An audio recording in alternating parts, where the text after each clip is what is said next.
Sorry, what do you think you're doing on my land? I shouted, trying to keep my voice from choking with emotion. A worker looked up, his face awkward. We're just following orders, sir. The HOA approved this bridge project 6 weeks ago. Bridge? No one asked me. The morning's peace vanished, replaced by a suffocating sense of betrayal. You need to talk to Mrs. Moore. We're just doing our job, he said, pointing to a woman in a bright red coat, standing near my property line, commanding like a general. One early May morning, I stood frozen, watching strangers in yellow vests measure along my stream. Rage surged in my chest as I charged down the hill, my feet barely keeping up with my pounding heart. This was my land. Land I'd spent a lifetime earning, now insulted by uninvited intruders. I'm Alexander, 38, a software engineer from suburban Boston. After over a decade of relentless work, I left the city's hustle for a peaceful retreat. Aspen Brook Settlement, with its wild scenery and winding stream, became my home 4 years ago. I never imagined this land, where I poured my heart and 12 years of overtime savings, would turn into a battlefield with the HOA and lead me to a fortune.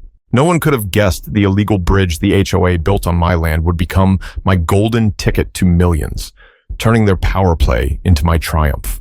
What would you do if your neighbor's blatant trespass opened the door to financial freedom? Let me tell you everything that happened. Leave a comment with the number 9 so I know you're ready for this story. Don't forget to like the video and subscribe so you won't miss what's ahead. Wishing you a peaceful day. The 5-acre plot with lush forest and a quiet stream was why I chose Aspen Brook Settlement, despite knowing the HOA's strict rules. I'd studied the property map carefully, picking this spot for the privacy it promised, a corner to enjoy after years of exhaustion.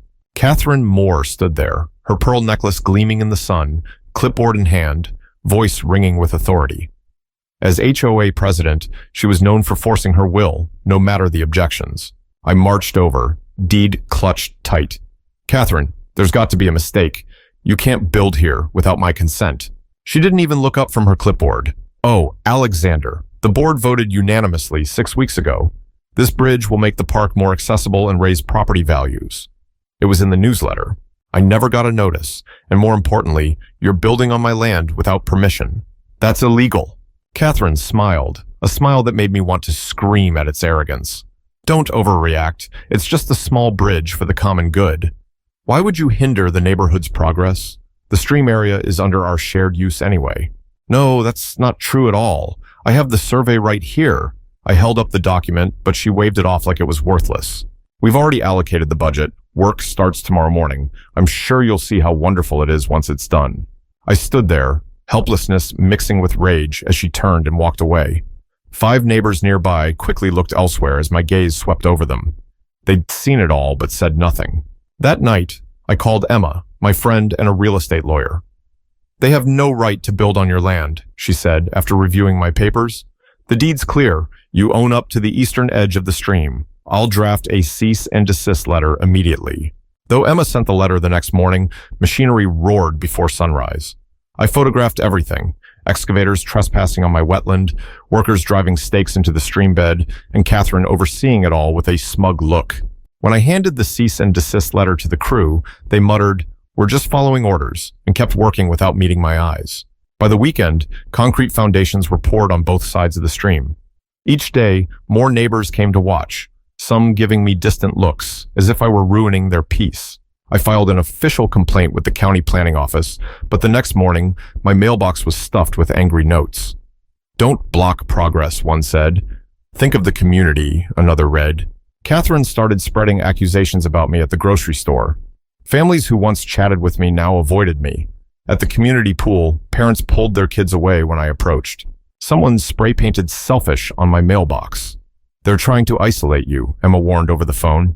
"It's a pressure tactic. Don't react directly. Document everything." I installed security cameras around my property, capturing Catherine leading groups of neighbors along the stream, pointing proudly at the emerging bridge. "This will unite our community," I heard her say. Imagine going straight to the park without a 2-mile detour, if only someone weren't so stubborn about keeping land to themselves. After 3 weeks of construction, I noticed something odd. County surveyor markers appeared overnight, stretching beyond what I'd thought was my boundary. Reviewing my deed, I realized Catherine used an outdated map.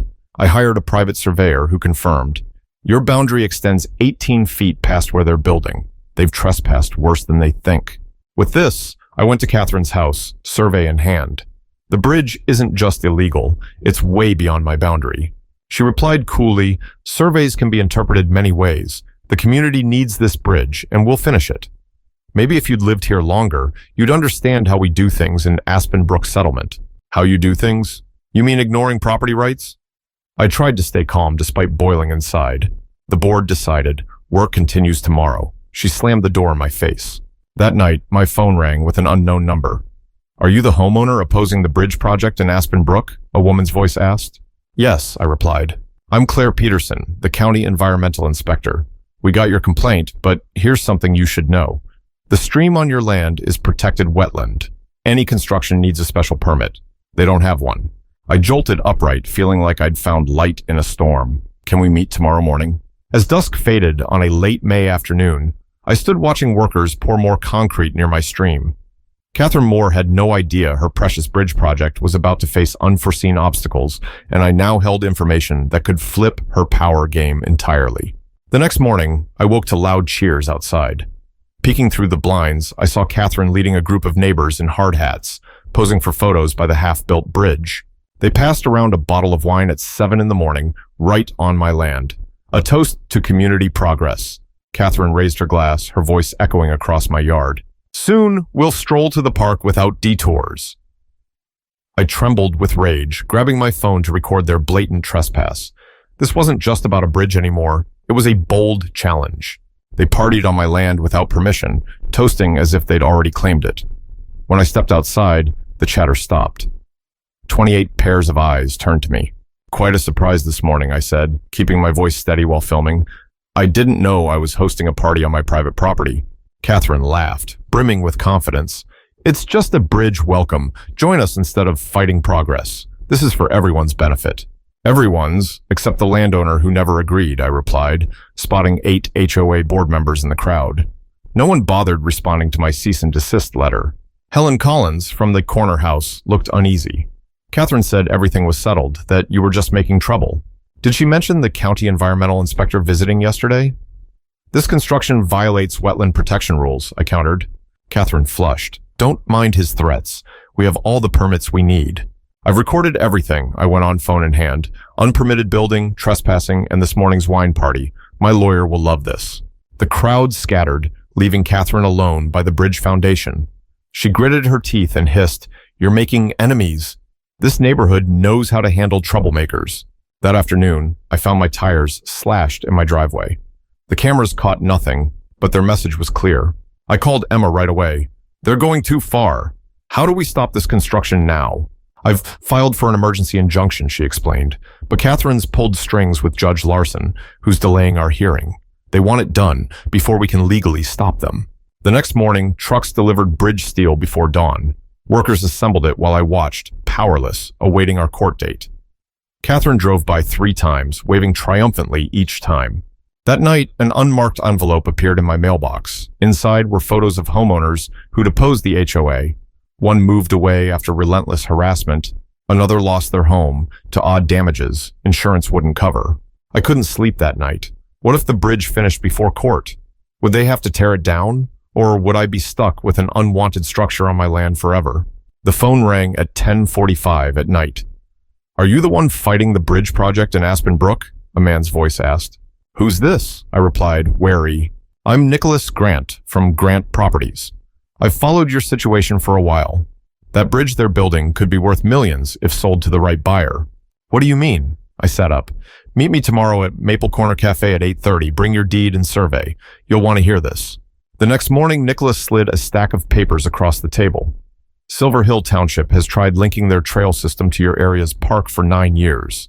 This bridge is the perfect piece, but only with legal access. I flipped through the documents, stunned. You mean the HOA accidentally built a key trail connection? Exactly. The town would pay big for access rights. Here's the kicker. Only the landowner, you, can decide, not the HOA. For the first time in 4 weeks, I felt relief. So they're building something valuable, but I control it? Precisely. My sources say the town's earmarked a hefty budget for this link in next year's park fund. I left the meeting with newfound confidence and a plan. Instead of stopping the bridge, I'd let them finish, documenting every violation along the way. Back home, construction had sped up. 30 workers labored non-stop, rushing to complete it. Catherine stood with the HOA treasurer pointing at blueprints. "Good afternoon," I called out cheerfully. "The bridge looks impressive." Catherine eyed me, suspicion clear. "Changed your mind?" "I'm just thinking bigger," I replied. "By the way, have you checked with the Army Corps of Engineers? This stream's under their jurisdiction." The treasurer paled. "You said it wasn't needed, Catherine." "It's not," she snapped. "Just asking," I shrugged. "But you might want to check federal rules before being sure. Anyway, keep going. I'm curious to see the result." They were baffled by my sudden shift. As I walked away, I heard Catherine whisper, "Find out what he's up to." Over the next 10 days, I carefully prepared my counterattack.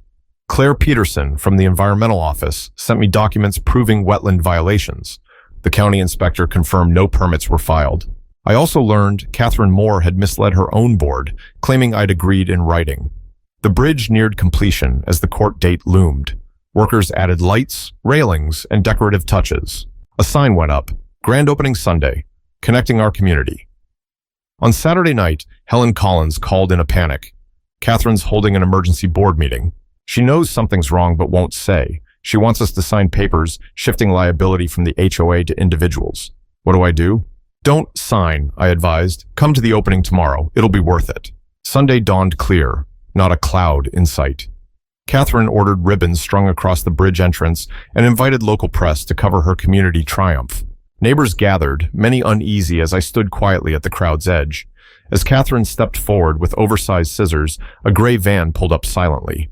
People in business attire stepped out, county planning reps, environmental officials, and a Silver Hill Township manager. Catherine froze mid-speech, scissors drooping as they approached. "What's happening?" someone whispered near me. I smiled, stepping forward. "I think we're about to find out who really owns this bridge and what it's truly worth." 4 days after the HOA meeting, a certified letter arrived. Catherine didn't waste time. The HOA's legal team demanded I stop interfering with community improvements. They claimed I'd implicitly agreed by not physically blocking workers, threatening a countersuit for devaluing the area if I pursued legal action. I photographed the letter and sent it to Emma, who called back after 8 minutes. "They're panicking," she laughed. "This proves they know they're in deep. Implied consent doesn't hold when they trespassed on marked private land. We've got the no trespassing sign photos, cease and desist letter, and police reports." "What's our next move?" I asked, resolve surging. "I'll send a formal response," Emma said. "Then wait. They'll come to you." She was right. That evening, as I cooked dinner, the doorbell rang. Catherine stood on my porch, alone for the first time, her usual confidence dimmed. Dark circles shadowed her eyes. "May I come in?" she asked, her authoritative tone faltering. I stepped aside, leading her to the table. I offered tea. She declined. "The HOA board reviewed your issue," she began, as if granting a favor. "We know there's been a slight misunderstanding about the bridge project." "Misunderstanding?" I shot back. "You built on my land without permission. That's trespassing and property damage."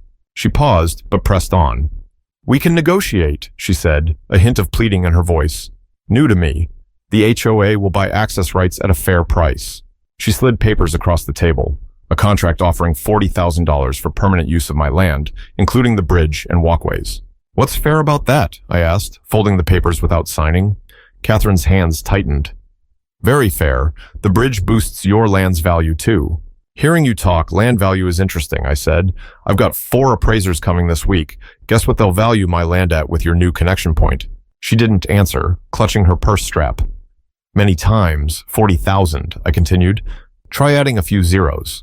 "Ridiculous," she snapped. "No access rights are worth millions." Silver Hill Township disagrees. They've wanted to link their trails to our park for 11 years. Your bridge just made it happen. Catherine flared with anger. "We won't let you extort us." "That's our final offer," she said, her tone regaining its arrogance. "Otherwise, we'll fight any land sale and drag you to court for 5 years." "You built on protected wetlands without permits," I replied, staying calm. "Environmental agencies don't take that lightly. Are you ready for fines while lawsuits drag on?"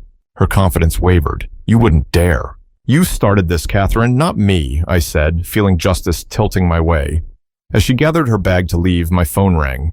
Michael Stewart, Silver Hill Township manager, flashed on the screen. Catherine saw it, her eyes widening with worry. "Excuse me, I need to take this," I said, stepping into the living room. "We've upped the offer," Michael said.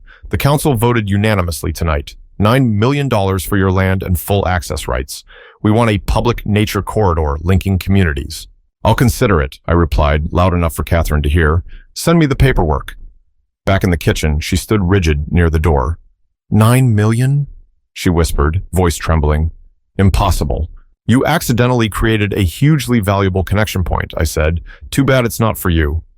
Her hand fumbled with the doorknob. "This isn't over. The HOA won't let you sell to outsiders without approval. Check the bylaws." "No rule stops me from selling to local government," I reminded her. "Your own bylaws, Catherine." After she left, I sat at the table, staring at the HOA's pitiful $40,000 offer. My phone buzzed with neighbors' texts. They'd heard whispers of the township's interest. Some supported me. Others feared outsiders taking land. Josephine, 3 houses down, wrote, "Whatever you decide, some of us know Catherine went too far this time." The next morning, flyers hit every door but mine. Emergency HOA meeting, threat to community integrity, all must attend. I smiled, snapping a photo. Emma had warned me. "They'll rally the community against you," she'd said. "Don't respond. Let them dig deeper." That afternoon, county environmental officials arrived at the bridge site after an anonymous tip. They posted a stop work order and began sampling and photographing. Workers packed up, looking confused and annoyed. My doorbell rang as the officials left. A local newspaper reporter stood on my porch with a photographer. "Mr. Grant sent me," she said. "We're covering development versus conservation disputes. He said your story's worth telling." I invited her in. As we talked, I showed her the deed, survey, no trespassing sign photos, cease and desist letter, and wetland protection reports. "So the HOA built without your permission, without permits, on protected land, and now Silver Hill Township wants to buy your property for a public nature corridor?" she asked, scribbling fast. "Exactly," I confirmed. "How's the HOA handling this?" "They offered me $40,000 for what the township values at $9 million, I said, and threatened to sue if I don't agree." She looked stunned. "Can I quote you?" "Absolutely," I replied, satisfied that the truth would soon break wide open. As she left, Catherine's car screeched to a stop outside. She stormed out, face twisted with fury upon seeing the reporter. "What lies are you spreading now?" she yelled, charging toward me. The reporter turned, notepad ready. "Mrs. Moore, perfect timing. I'd love the HOA's take on building a bridge without environmental permits. Readers care about wetland protection." Catherine froze, realizing she was being recorded. "No comment," she muttered, hurrying back to her car. The article ran the next day. HOA bridge project halted, environmental and property rights clash. It detailed the unpermitted construction on wetlands and Silver Hill Township's interest in a public nature corridor. By noon, my phone rang nonstop.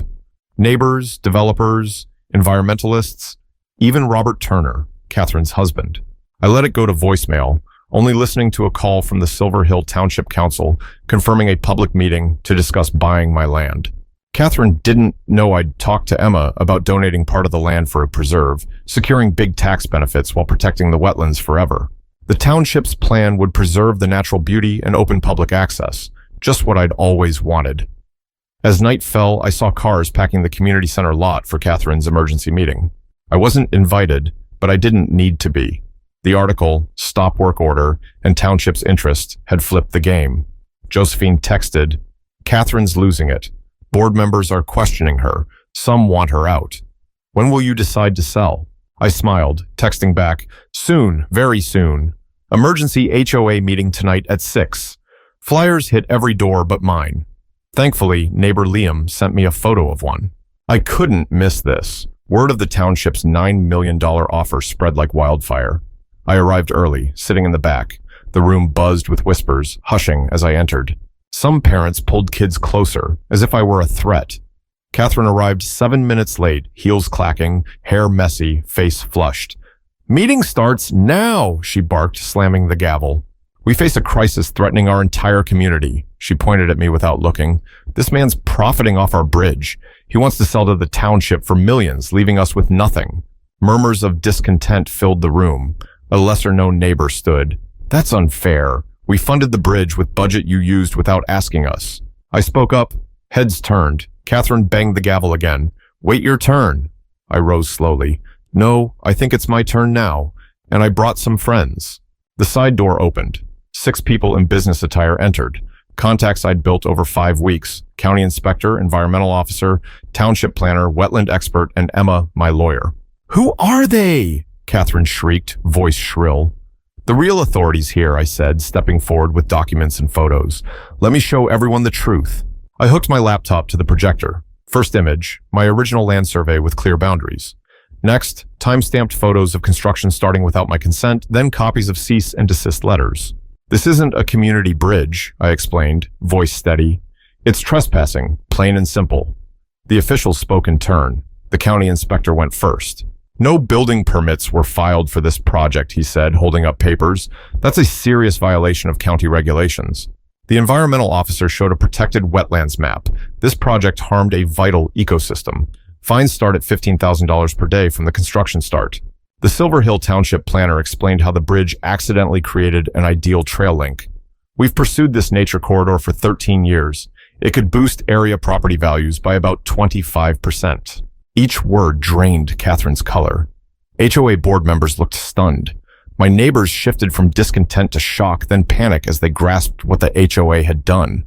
You can't do this, Catherine screamed, voice breaking. We voted. We have meeting minutes. Emma, my lawyer, stepped up. Voting to trespass doesn't make it legal, Mrs. Moore. I took the mic. I have 2 options. Silver Hill Township wants my land for $9 million to make a nature preserve, benefiting everyone. Or I take the HOA's paltry offer, leaving you with environmental fines and legal fallout. Robert Turner, Catherine's usually silent husband, stood. How much are those fines exactly? The environmental officer checked notes. At least $450,000 so far, up to $1.8 million based on ecological damage. The room fell into heavy silence. The HOA doesn't have that money, the treasurer whispered, voice anxious. That means a special assessment per household, I pointed out, at least $20,000 each. The room erupted. Parents who'd shunned me now yelled at Catherine. Board members whispered urgently. Someone shouted, "Resign, Catherine!" She tried regaining control, banging the gavel repeatedly, but it was futile. We need a closed session now. Everyone out. No one moved. Instead, Josephine stood. I hadn't spoken to her since the bridge party on my land. Did you actually get his permission to build on his property? She asked Catherine directly. Catherine stammered. It was implied. He didn't stop us in time. Emma held up time-stamped cease and desist letters. My client acted from the start. Josephine approached me publicly. I'm sorry, she said loud enough for all to hear. We didn't know she never had your consent. We thought you were just nitpicking. Neighbors began coming over, apologizing, questioning officials. The meeting splintered into small groups, leaving Catherine alone at the podium, ignored. The HOA board rushed into a closed session next door. Through the glass, I saw fierce arguing, Catherine pointing and yelling. 3 members removed their HOA badges and walked out. I stepped outside for air. The township planner followed. We could go to $9.5 million, he said quietly. Council meets tomorrow. This is what we've waited for. I glanced at the chaos inside, Catherine screaming at the remaining members. Let me think it over, I said. Maybe by morning, the council will have a new chair. At 5:30 the next morning, my phone rang. I grabbed it, eyes still bleary. Hello? I mumbled. Morning, future millionaire. It was Nicholas Grant, the first to show me the bridge's hidden value. What are you talking about? I sat up, fully awake. Turn on local news now, he said, Channel 6. I grabbed the remote and turned on the TV. I froze. Catherine appeared on screen, interviewed outside her home. The headline read, HOA president resigns amid bridge project scandal. I acted in the community's best interest, Catherine said, voice shaky, no ill intent. The reporter pressed, sources say you proceeded without the landowner's permission or required permits. Is that true? Catherine tugged her pearl necklace, visibly tense. I've said enough. She hurried back inside. The camera panned to Josephine nearby. We've elected an interim board, Josephine explained. Our top priority is resolving this fairly for everyone. I muted the TV and called her. I didn't expect them filming this morning, she said, apologetic. People are in shock. 5 board members resigned last night after reviewing the legal fallout. What now? I asked, eager. We've scheduled an emergency meeting tonight. Township reps will be there. We want to fix this right, she replied. That evening, the community center overflowed, not just residents, but folks from nearby areas. Township officials sat at a front table. 3 local news crews set up in the corners. Isaac, the new interim chair from down the street, opened the meeting. We're here to correct mistakes and find the best path forward for all. Michael Stewart, Silver Hill Township manager, outlined the official plan. My land would anchor a 150-acre nature preserve linking 4 communities. The illegal bridge would be removed, replaced by a compliant structure downstream. The township's final offer, $9.8 million. This benefits everyone, Michael said. Property values near preserves often rise 15 to 25%. The township will maintain trails, not the HOA, cutting fees. No environmental violations will burden you, handled in this project. A hand shot up. Robert Turner, Catherine's husband, spoke. What about the fines? Will homeowners pay? Michael deferred to the environmental officer. If the remediation plan passes, we'll waive fines, but the HOA must admit violations and agree to restoration. Isaac glanced at the board. They nodded. We agree, he said, and we have our own proposal. He revealed a document, Aspen Brook Settlement Governance Reform. It included hiring a professional management firm, transparent project approvals, and term limits for board roles. We don't want this again, Isaac stressed. A noise near the door drew eyes. Catherine entered, looking smaller than her usual bold self. She sat quietly in the back, alone. I was called to speak. Facing neighbors who'd whispered about me, sent threats, and seen me as a troublemaker, I felt oddly calm. I bought this land for peace and privacy, I began. I never wanted neighborhood drama, but when my property rights were violated, I had to defend myself. I looked at Catherine. This was never about money. It's about respect and rules we all agreed to here. The room went silent. I accept the township's offer with one condition, I continued. 12% of the sale, $1.176 million, funds trail maintenance and wetland education programs. Applause erupted. Catherine gave a faint nod. 4 weeks later, I signed the final papers. My 5-acre plot and infamous bridge now belong to the township. My bank showed a balance I'd never dreamed of, $8.624 million after the preservation fund deduction. On my last day at Aspen Brook Settlement, I watched movers pack the final items. A small group gathered on the sidewalk, Josephine, Isaac, and a few others. We've got something for you, Josephine said, handing me a large envelope. Inside was a framed sign for the preserve, Aspen Brook Nature Corridor, where community meets conservation. Below, in smaller text, established 2026, thanks to Alexander's generous contribution. My name on a public park sign. Tears welled up. I fought them back. We named the main trail after you too, Isaac added. It's well-deserved. As we talked, a white car pulled up. Catherine stepped out, awkward but determined. She walked straight to me. I came to say goodbye, she said stiffly. Goodbye, Catherine, I replied. She hesitated, then added, and to say I was wrong. I should have asked you. I should have followed the rules. Not quite an apology, but for Catherine, it was huge. Everyone messes up sometimes, I said. What matters is recognizing it and changing. She nodded once, then returned to her car without another word. After the movers left, I walked to the stream one last time. Township engineers had begun dismantling the illegal bridge. Soon, a new, compliant one would rise with signs about the wetland ecosystem. I thought of other possible endings, decades of lawsuits, neighbors forever divided, no winners but lawyers. Instead, a mistake turned into something great. My peaceful land would welcome thousands of visitors, the neighborhood would get better governance, and I'd gain financial freedom. I never imagined. As I returned to my car, keys in hand for the last time, I passed Catherine's house. She was gardening, pearls glinting in the sun. Our eyes met briefly. No smile, no frown, just progress. I drove slowly through the neighborhood, recalling my excitement from 6 years ago when I moved in. Life's unpredictable. The bridge meant to crush me, lifted me to heights no one foresaw. My new beachfront condo awaited, bought with cash, free of any HOA. Sometimes, standing your ground shows you how much it's worth.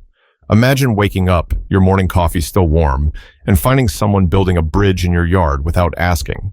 That moment sparked Alexander's extraordinary tale at Aspen Brook Settlement, making me wonder, how much control do we really have in this chaotic modern life? I'm inspired by how he turned a trespass into leverage, transforming a community, not just reclaiming justice, but creating a nature preserve for thousands. In today's world, where land, power, and environmental disputes are common, this story shines like a beacon. Intelligence and compassion can turn conflict into connection, not division. The lesson? Stand firm against injustice, but be open to solutions that lift everyone.